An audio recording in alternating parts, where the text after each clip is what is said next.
It usually takes me forever to figure out my current setup because every time I always start recording, there's always something that messes up.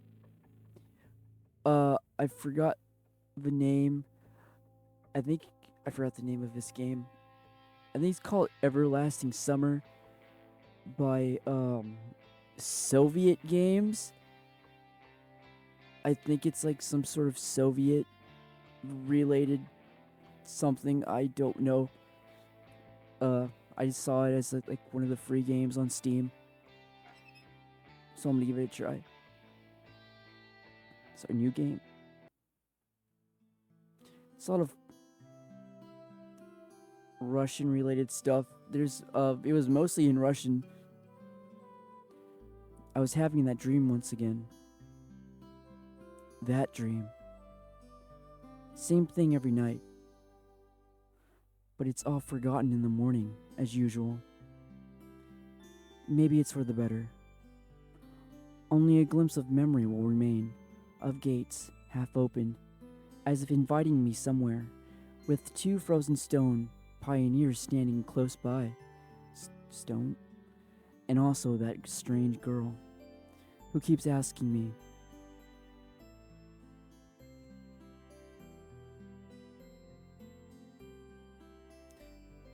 will you come with me? Come? But where? But why? And where am I, anyway? Of course, if it all happened in real life, I would certainly have been scared. Well, what else would one expect to feel? But this is just a dream. The same one I see every night. There must be a reason. You don't have to know where or why to realize something is really happening. Something desperately seeking my attention. Since everything that surrounds me here is real. As real as things in my own flat, I could open the gates, hear the hinges creak, brush the crumbling rust away with my hand, inhale the fresh cold air, and shiver from the cold. I could, but to do that, I would need to pick myself up, take a step, move my hand. But this is a dream. I understand that. But what of it? What does my understanding change? Because here, it's just like on the other side of a cracked screen of an old TV, which struggles to fight against static noise and strives to show its audience everything without missing a single detail. But the picture is getting blurry. It must be waking up soon. I'm so blurry. Maybe I should ask her something. Something again. The girl. What's her name? About the stars, for instance. Why the stars, though? I'd rather ask about the gates. Yes, the gates. She would be so surprised. Or better, why the dot? The dot over an I. What? Why the dot over an I was called a what? But the dot over a J is called a subscript dot. Why the dot over an I was called a tittle, but the dot over a J was called a subscript dot. I'm so confused. As if they don't exist anymore. Still, what do letters, gates, and stars have to do with this place? Because even if I'm not having this dream every night, which would be forgotten soon anyway, I've got to look for answers here and now. And there, if you look carefully, you can see the Magellanic clouds. What? Magellanic? As if I've ended up in the southern hemisphere. In a dream, there are small things that catch your attention. An unnatural color of grass, impossible curves of straight lines, or your own distorted reflection, while the real danger, which could put an end to everything right here and now, seems trivial. It's natural, since here you cannot die. I know it for sure. I've done it hundreds of times. But if you cannot die, is there a point in living? I should ask the girl. She's a local. She should know. Yes, exactly. I should ask her about the owl, for example. One strange bird it is. Though it doesn't matter. Will you come with me? And every time I have to answer. It's the only way, otherwise the dream will never end, and I will never wake up. I have no idea what's going on. It's like a dream sequence, but what I click? Oh.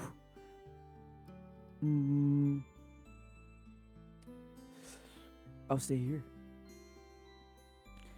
Every time it's so hard to decide on the answer. I don't know what that could possibly change in the future. Where I am. What I'm doing here. Who is she? And why does so much of my life depend on this answer? Or maybe it doesn't. It's just a dream after all. Just a dream.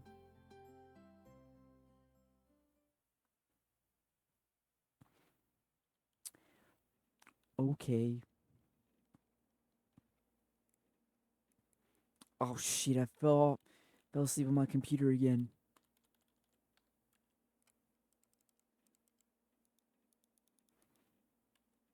I fell asleep on Co. Whoops. Yeah, I was exactly right. He is on 4chan. I don't know what he's looking at.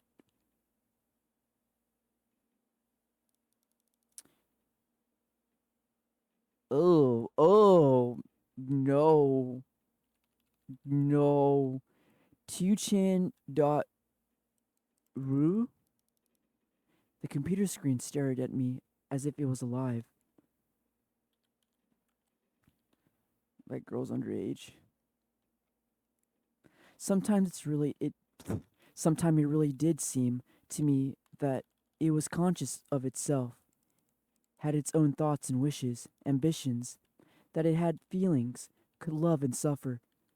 I get really winded really fast, so I trip up.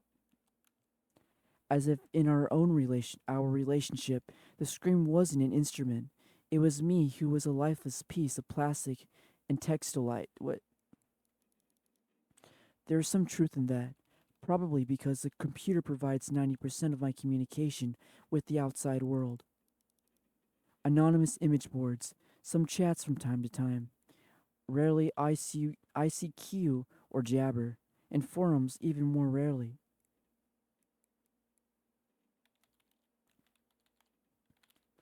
People on the other end of the internet cable simply do not exist. All of them are simply creations of a sick imagination, an error in the source code, or a kernel bug, which started living a life of its own.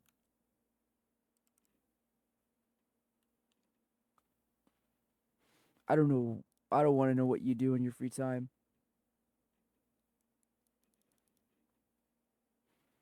Freaky.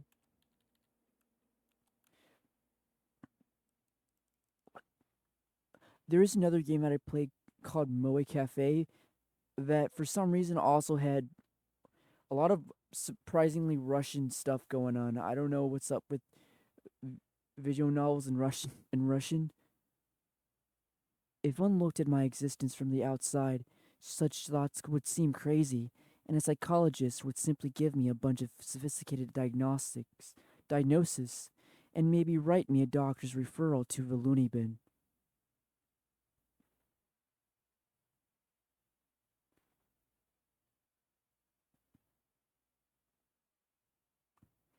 Yeah,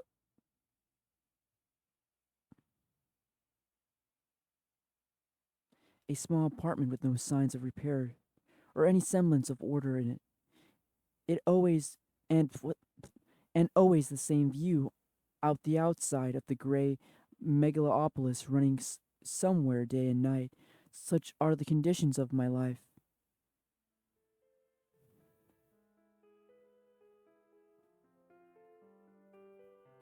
Well, of course, it didn't all start like this.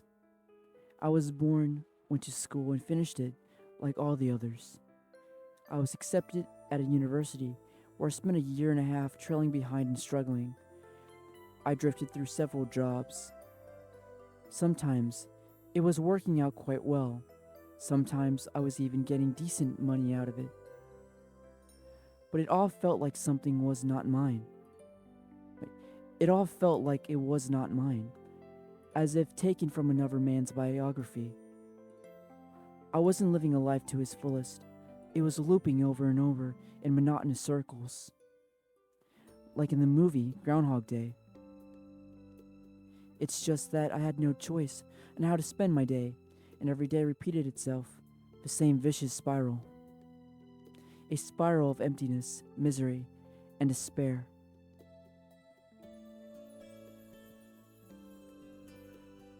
For the last few years, I just sat in front of the screen all day, like me. Sometimes they were mental jobs. Sometimes my parents helped me, mental jobs. All in all, I was able to provide for myself. No wonder, really, since my needs were quite minor.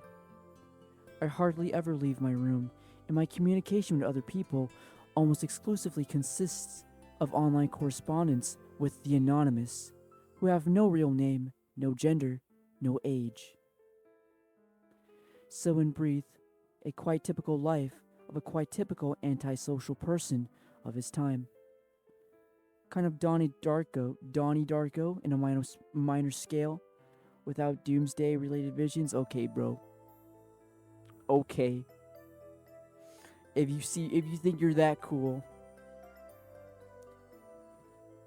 maybe some highly respected author will write a novel about me and will become a contemporary classic of modern literature, or I will write one myself.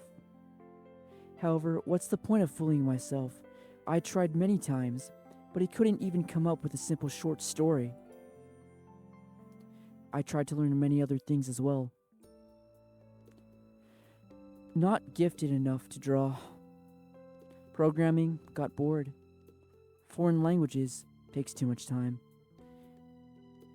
The only thing I loved doing was reading, but still I never would have called myself a scholar. Perhaps I was an ace at watching anime and a grandmaster of lame internet jokes. And if I were getting paid for it, I would probably be a happier person, and a richer person too, but I doubt it would fill the hole inside me.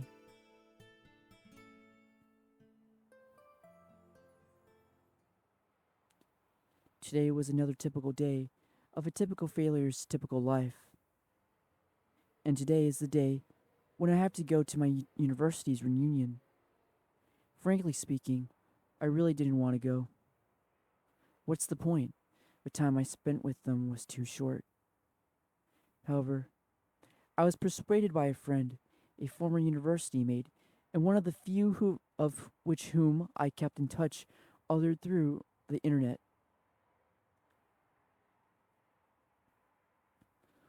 Wow. Where am I? Parkour. It's like Mirror's Edge. It's like a comic book. It's so cinematic.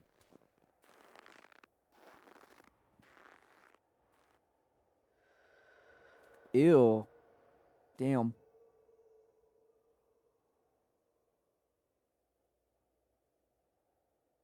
A frosty evening. Bus stop. Waiting. I never liked winter. Can I move with the arrow key? What's going on? No.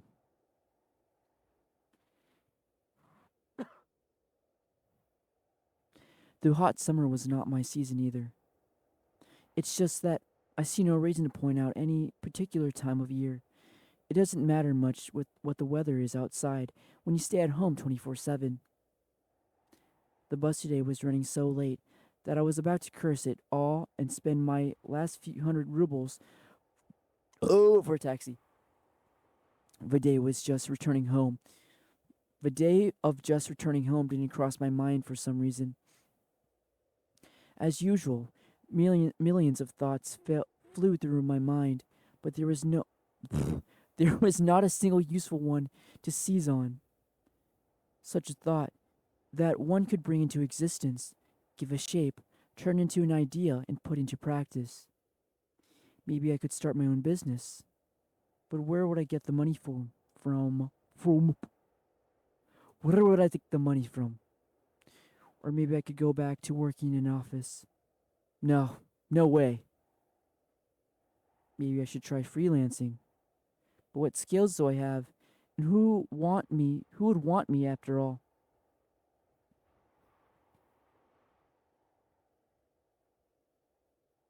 I suddenly remembered my childhood, or rather, my teen years, the time when I was 15, 17 years old.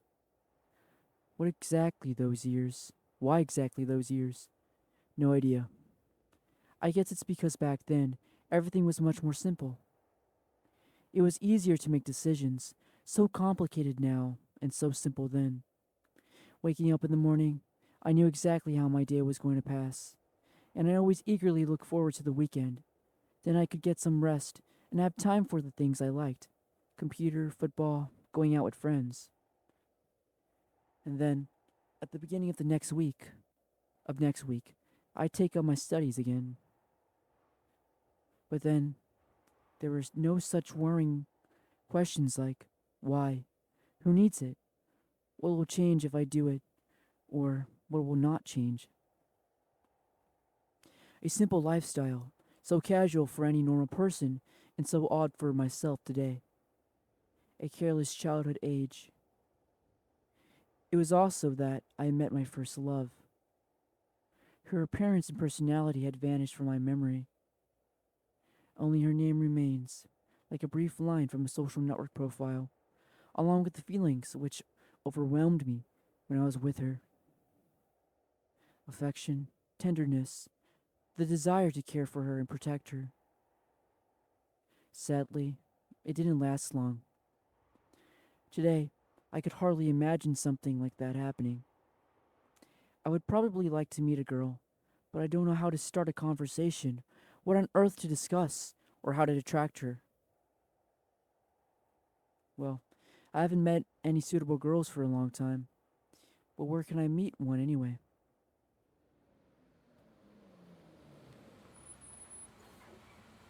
The sound of the engine brought me back to reality. A bus pulled over. There was something abnormal about it, I thought. Then again, it doesn't matter. Only the 410 runs this route. Adjusting my microphone. I'm so cool.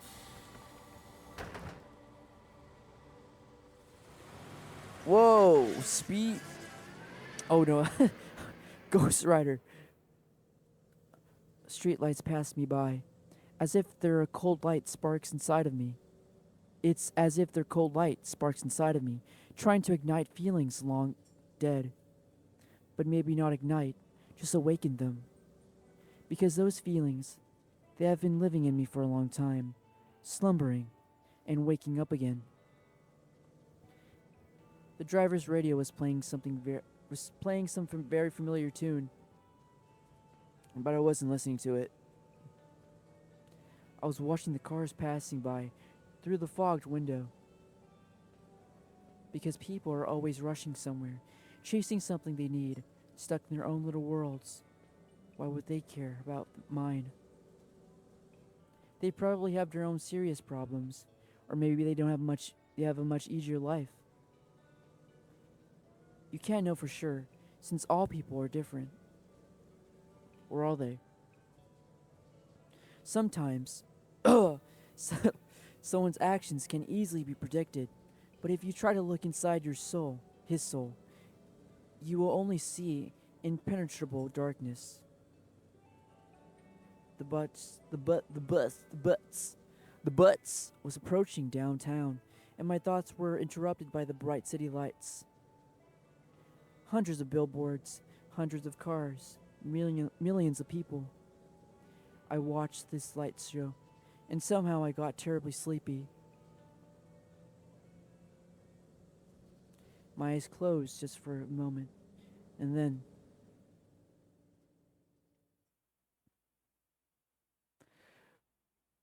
darkness. Oh, it's like an A and B.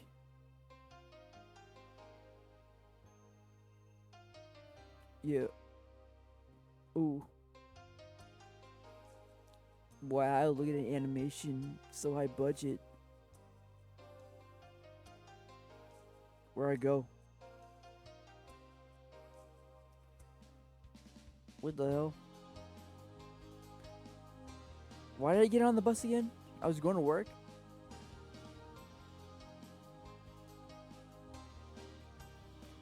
Wow. I I saw the trailer to this game. I might have to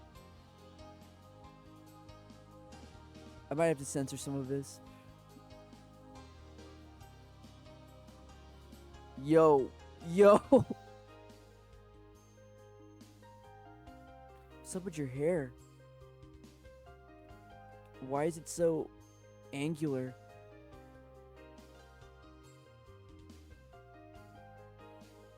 There's so much panty shots.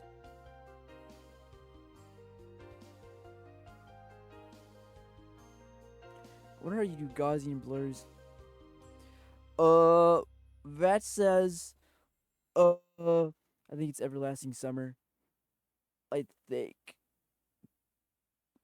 Day one.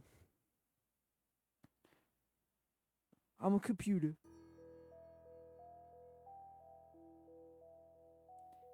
Bright daylight struck my eyes. At first, I didn't pay attention, as I wasn't fully awake yet.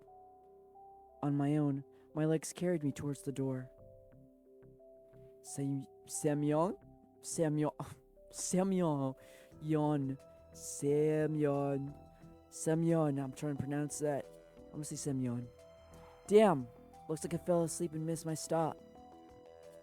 But there was no door. Was that my name? I looked around the bus and I realized that it wasn't a good old worn out Liazy. Instead, the bus was an Icarus model, a new one.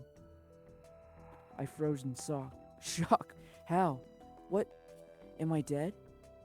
Have I been kidnapped? No, I must be dead. I patted myself down feverishly, slapped myself painfully in the face a few times, banged my forehead on the back of one of those bus seats. It's clear. Either I'm still alive, or you can still feel pain when you're dead. But how can this happen?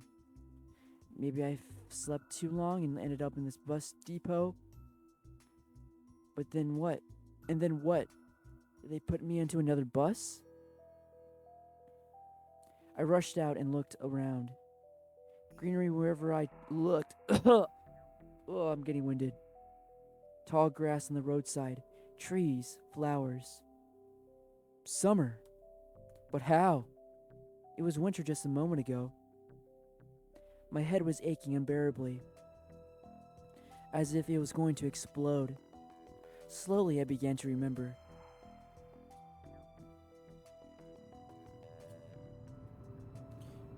It's like weird techno. Whoa! A long road running off into the distance. Forests, plains, fields, lakes, and forests again. I think I was sleeping, but then how can I remember all of it? And then, a gap. Some girl leaning over me. She softly whispered something into my ear. Then a gap again.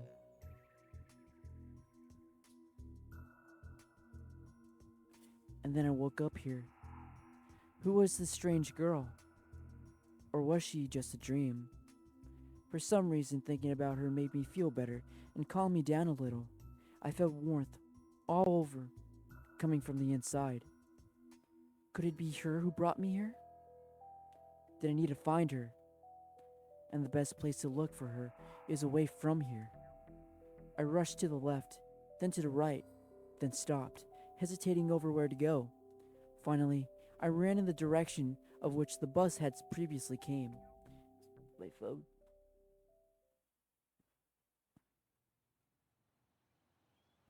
Physical exercise does refresh one's mind. Thoughts become clearer, and it gets a little easier to evaluate the surrounding reality. Not in my case, however. I was sitting on the roadside, wheezing and trying to ease my sore throat by gulping breaths of hot air. In any case, the run did its job. The fear withdrew for a while. Maybe I really am just dreaming. Though recalling my self harm on the bus, I immediately rejected the idea. I am neither dreaming nor dead. A narrow road ran through the field and far into the distance. That exact same road from my dream.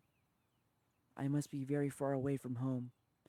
It's not just that it was a winter yesterday and now it's summer. It's the whole environment. Of course, summer's usually like this, green and hot, but here everything is not entirely lifelike.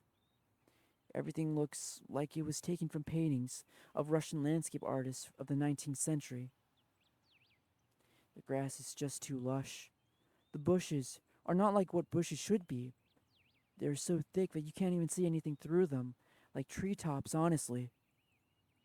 And the trees themselves, the forests were quite far away, but the trees looked as if they had closed their ranks and were now just waiting for the order to advance into the fields and plains.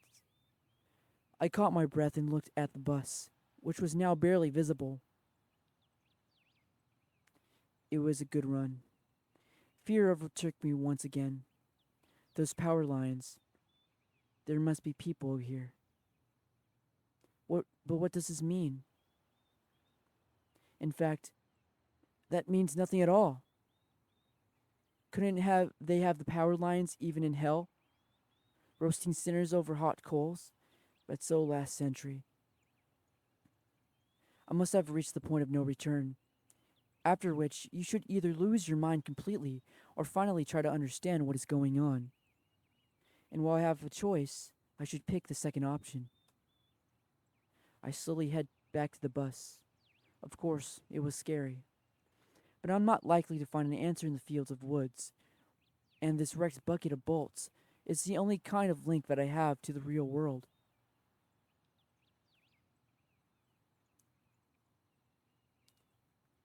I should carefully scout the area. What? So, Owlette? But trip's taking a bit long today. I smirked. A person may start acting inappropriately in extreme situations. Something like that is probably happening to me now. This place doesn't look abandoned. No rust of the gates, no damage to the to the wild. Chauvinok. What could have a name like that? Judging by the pioneer statues, it could be kids' summer camp. Moreover, it appears to be open. Of course, the simplest explanation, logically speaking, explains nothing at all. Speaking. Brah. A strange girl. The altered bus. Summer. The pioneer camp. Thousands of theories went through my mind instantly. From alien abduction to lethargic sleep. From an hallucination to a time and space shift. None was worse than the other, but there was really no way to pick one single one. What? What am I saying? Then it occurred to me, I can try to make a phone call. I took out my cell phone and dialed the first number on my contact list. But instead of signal strength bars, the screen was showing a thick cross. Alright, there may be no signal in such a remote place. Though I cannot be the only one who came here. Buses don't drive themselves. Well, now they do. I examined the bus from all sides to make sure that it wasn't an hallucination. Forgot how to pause. Crap, how do you.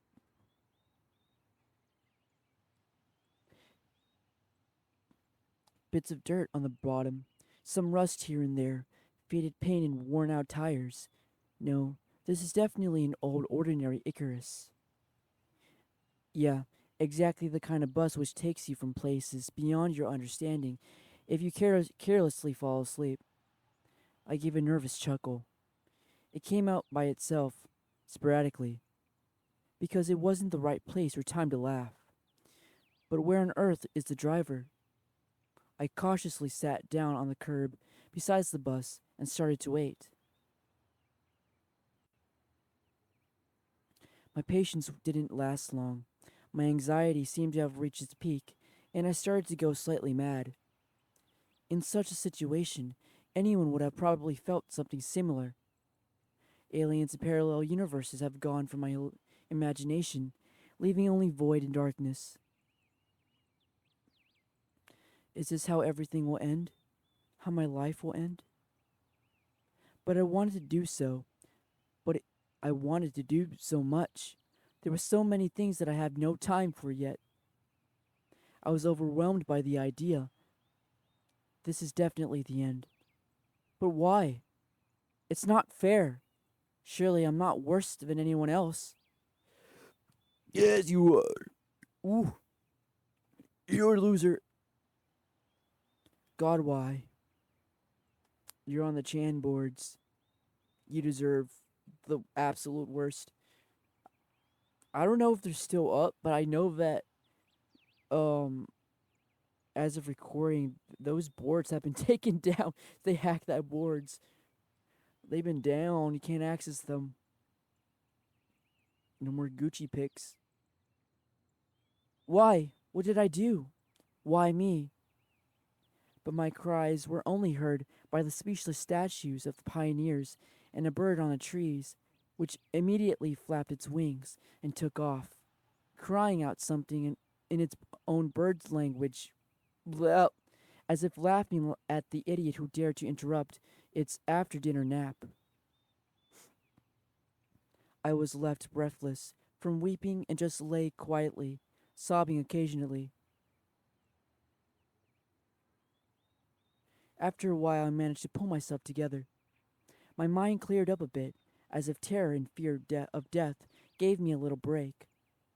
All in all, if someone wanted to kill me, what is all this for? It doesn't look like an experiment either. If this is some crazy coincidence, then there's probably no threat. Anyway, for now it seems like there's no danger. Why am I adding words? The panic is soon gone. Of course, the blood is still pounding in my temples, and my hands were still shaking, but at least I could think clearly now. Right now, there is nothing I can really change anyway.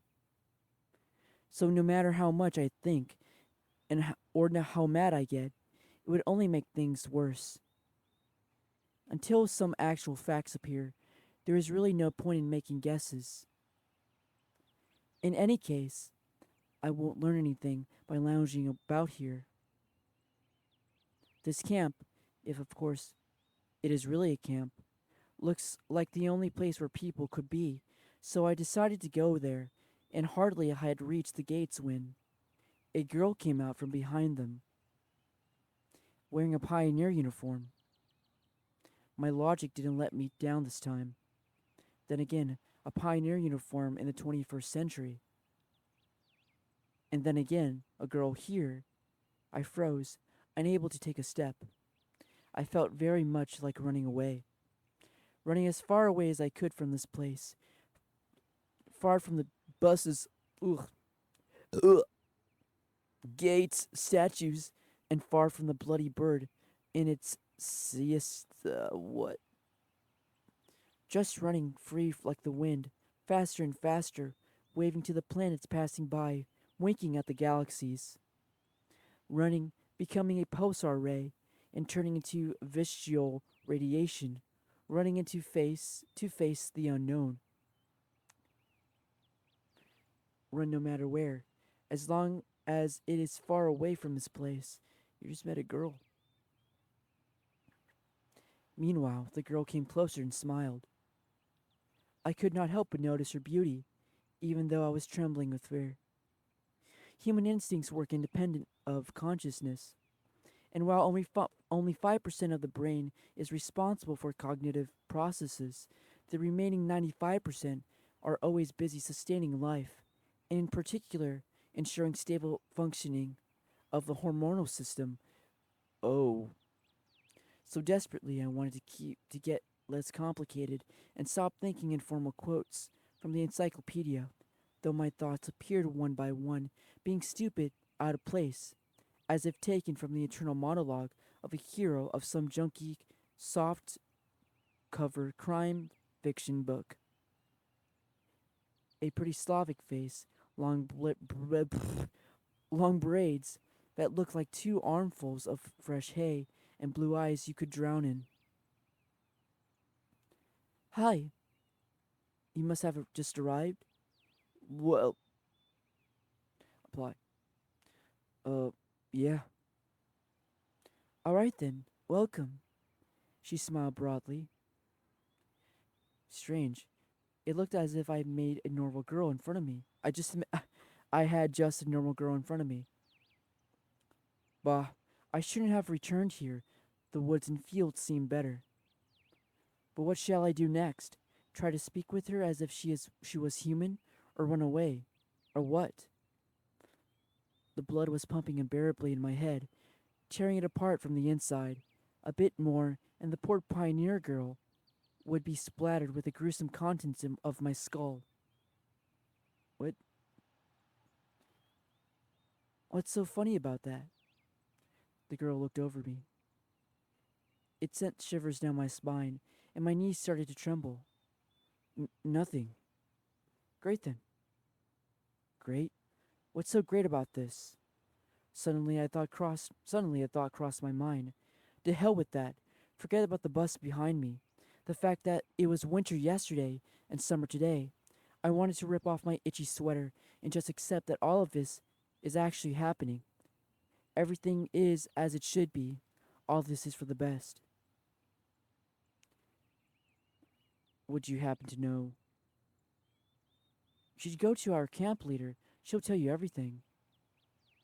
Look, you go straight ahead to the square, then turn left. You'll see several small cabins.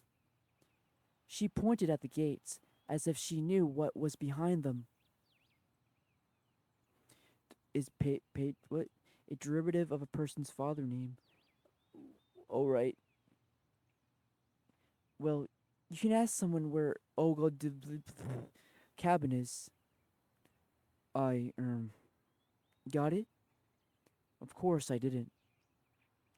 Well, I gotta go now. The girl waved her hand at me and disappeared through the gates. It seemed as if to her I was something ordinary. And all this show with the bus and the travels while awake or asleep were troubling only to me, while everything here is just the way it is supposed to be.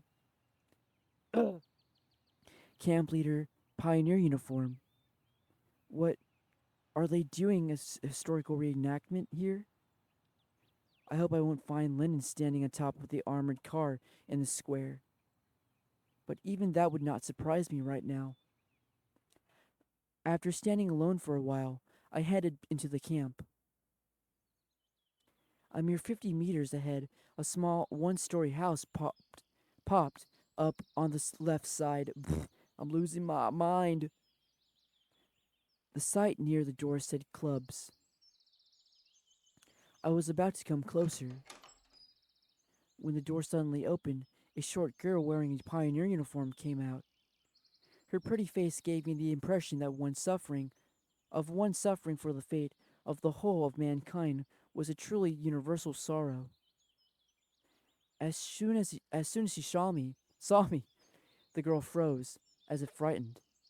I froze too, considering what was the best to do, to approach first, or wait until she showed some initiative, or maybe run away after all.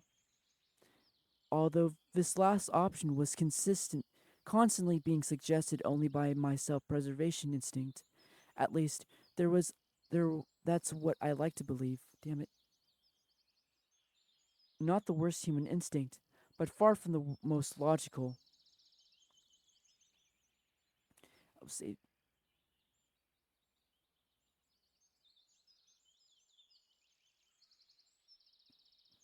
if this instinct played poker against deductive abilities, the outcome would be predetermined. Oh my god. And the deductive abilities, or at least their semblance, were hinting to me that there was no need to be afraid of this girl.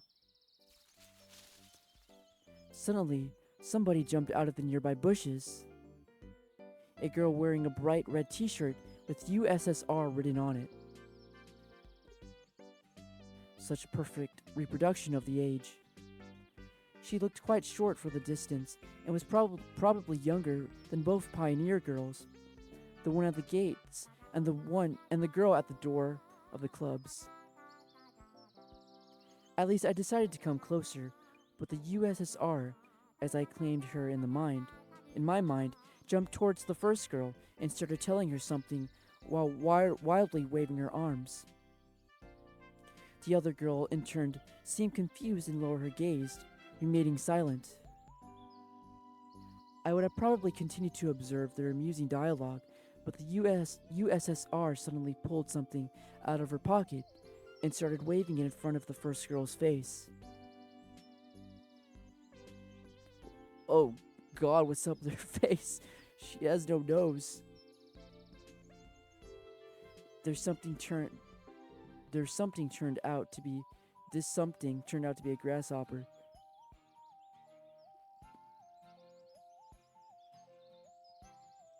I'm sorry, that face is freaking me out. The first girl squealed. She must not be too keen on insects. As she instantly rushed towards oh god damn it, I'm so tired. Instantly off towards the place where Lenin presumably made her speech about the workers' and peasants' revolution. This to say, towards the square. The USSR glanced at me, grinned playfully, and dashed after her. Not a bad start to the day. I have absolutely no clue where I am. Besides that, there are some kids here role-playing as pioneers. And, as far as I can tell, this place is located thousands of kilometers away from my home. It might even be a different reality. But this was indeed a reality. I mean, around me seems so real, if not a little embellished. If I was starting to think that, in fact, my previous life could have been just a dream. And what am I supposed to do now? I was picking at the cracked paved stones with my shoe and stared aimlessly at the club's building.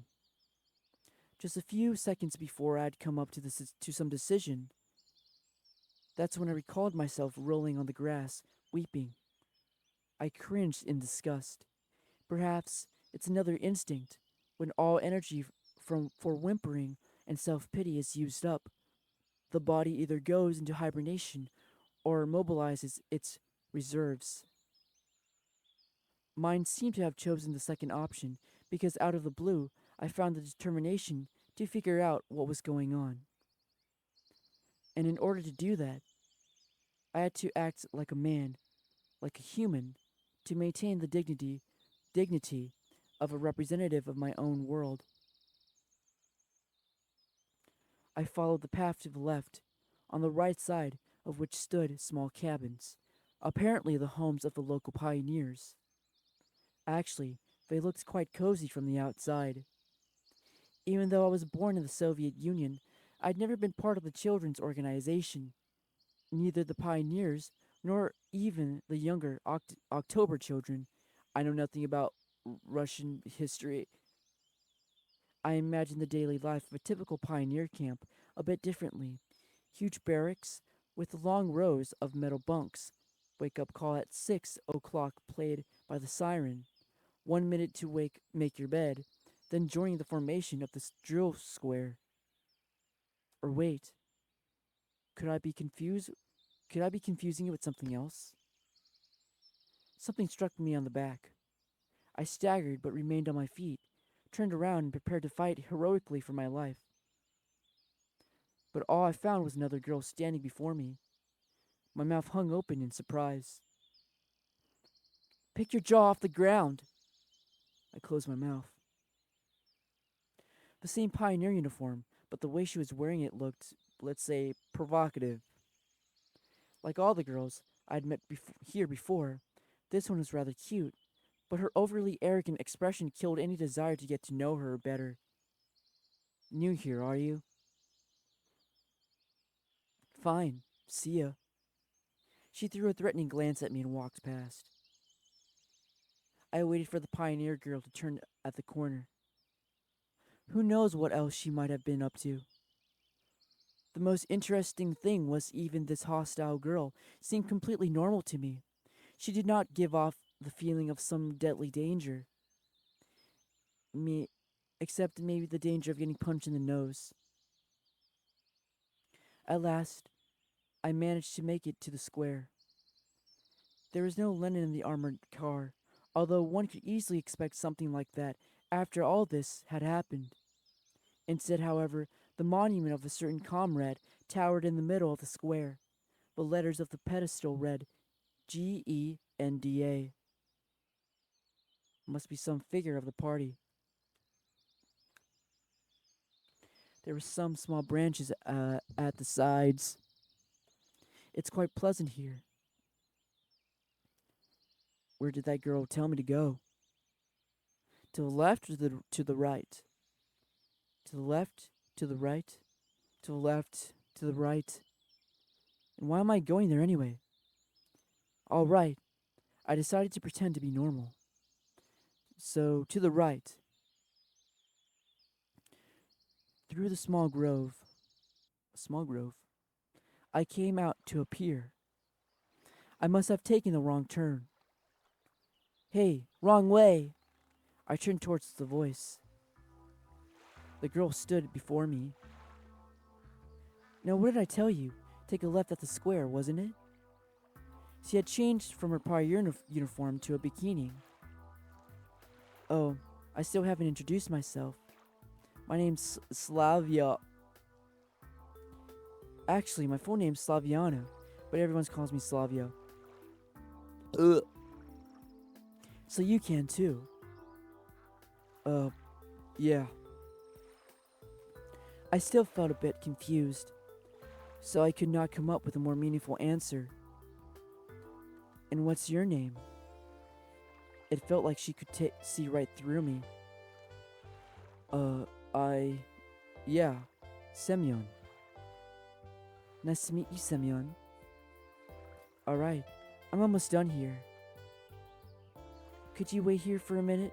I'm gonna change, and we'll go to Olga Dmitria together. Agreed? Agreed.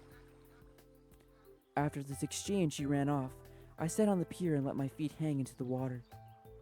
I was wearing heavy winter boots, but in such weather, there was nothing wrong with getting my feet wet. Furthermore, it let me cool myself a little. Looking at the river, looking at the weather, I was brainstorming, processing everything that had just happened. If this was some kind of conspiracy, it was a weird one, even too friendly at times.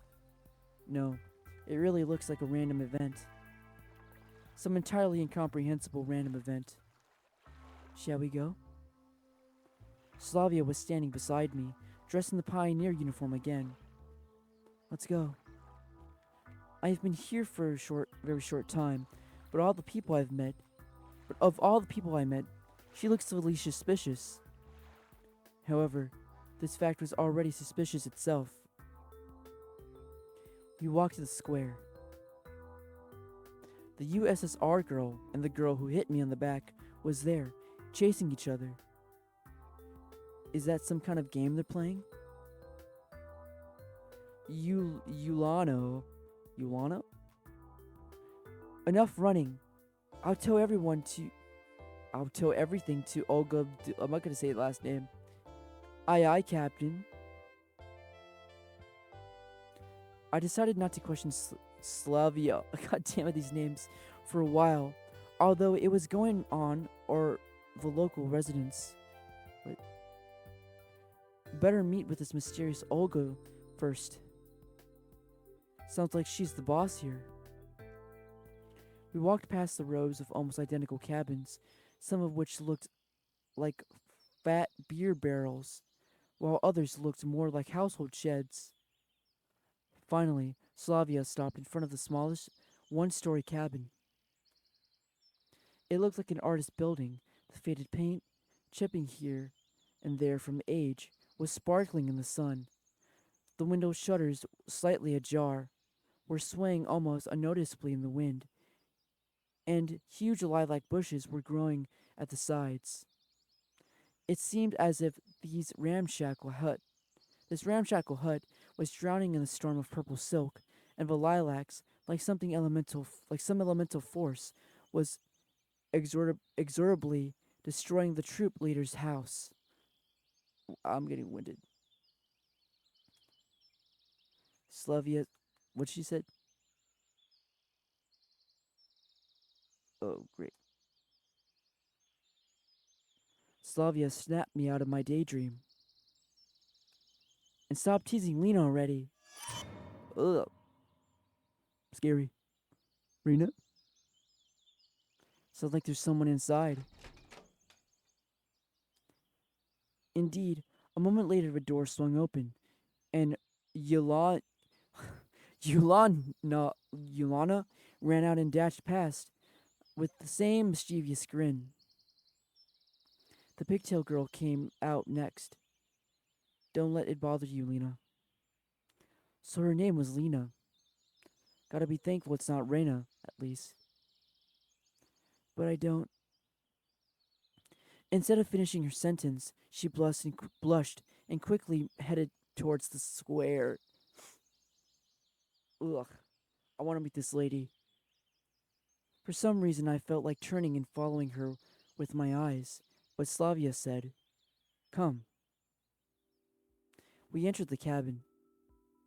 Inside, it looked something familiar to what I imagined: two beds, a table, a couple of chairs, a simple carpet on the floor, a wardrobe. Nothing special, but at the same time, it felt homelike and cozy, although this room was almost in the same state of disorder as my own flat. The girl standing near the window appeared to be about 25 years old. Nature had obviously gifted her with a pretty face and good body. At least one thing could keep you happy in this pandemonium. The locals are beautiful. You're finally here. Excellent. My name's Olga. I'm the camp leader. Nice to meet you. I'm Semyon. I decided to talk as if I wasn't surprised by anything that was going on. She came closer. We've been expecting you since earlier morning. You've been expecting me? Yes, of course. And when does the next bus come? And why do you need it? Yeah, right. Why wouldn't I need it? Guess I shouldn't ask direct questions. The people here may react to them quite unlike how I prefer. And I doubt I'd get any answers. No reason, just curious. By the way, where are we exactly? Our mailing address, I mean? I wanted to send a letter to my parents to tell them I got here fine. For some reason, I had a desperate idea that is, if I play along, I would find something out. Oh, but your parents called just half an hour ago. Sent their regards to you. Now that's a surprise. So, can I call them? Because I forgot to tell them something before I left. No.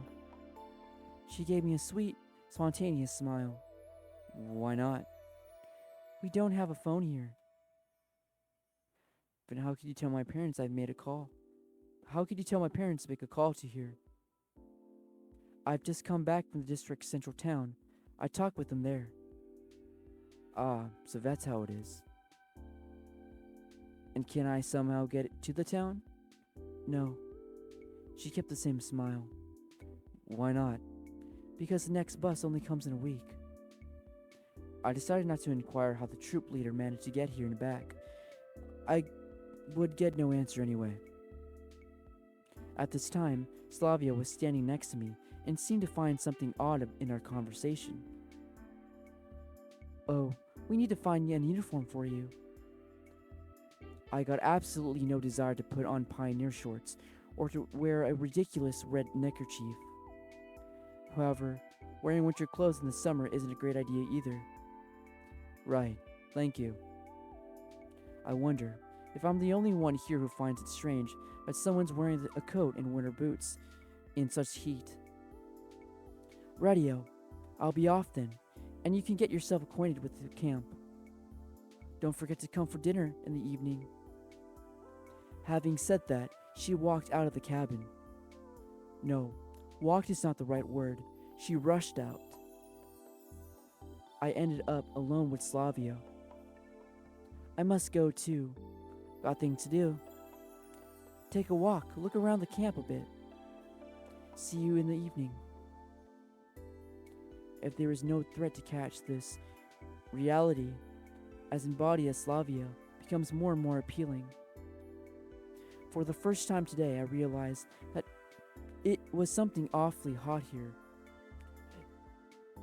Although, obviously, my winter clothes were to blame for that. I took my coat and dropped it off into the bed. My pullover followed it. I was now wearing the only shirt. That's much better. All I could do now was follow their advice and look around the camp. I'll try to find something out in the meantime. Alright, that's it for me. Who the hell is... I just noticed, who's this guy? He's the gray man... the gray man group. Ugh. I'll continue this another time. That's it for now.